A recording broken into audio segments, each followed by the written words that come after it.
Okay, so we've shown you how to test the coolant. The other thing you might be thinking about is should you be changing the coolant? Well, these cars that take the G12 here, that's the genuine stuff there. That's the Audi VW proper stuff that they take. As you can see, that's the G12. Now, when you look at the service intervals in the workshop manuals for cars that are fitted with the G12, which is the Long Life Antifreeze, generally what they say in most instances is that it's designed to last the life of the car. Now, obviously what that means is somewhat open to interpretation. You could say what the life of the car being 20 years, 25 years if it's lucky enough to become a bit of a classic. Or is it the kind of the Audi definition, which might be as long as it's in under warranty for, which would be 5 years.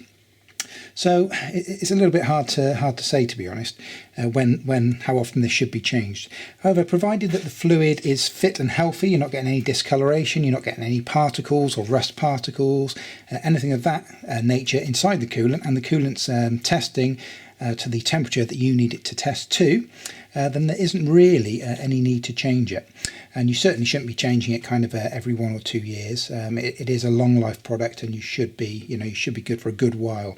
You might want to change it, every 5 years. That's not a problem. And of course, if you get a leak or something like that, you're going to have to likely change it anyway, because rather than refill half a system, you probably want to flush it out and fill it again. But assuming that everything is fit and healthy, you should be looking at realistically 3 to 5 years for the coolant change. So it's not something you have to worry about particularly often on the cars that do take the G12, but you should test it regularly, make sure it hits the temperatures that you need it to, and you should check the coloration and make sure there's no discoloration in there, no rust particles, make sure it's nice and fit and healthy. But assuming that it is, don't worry too much about it.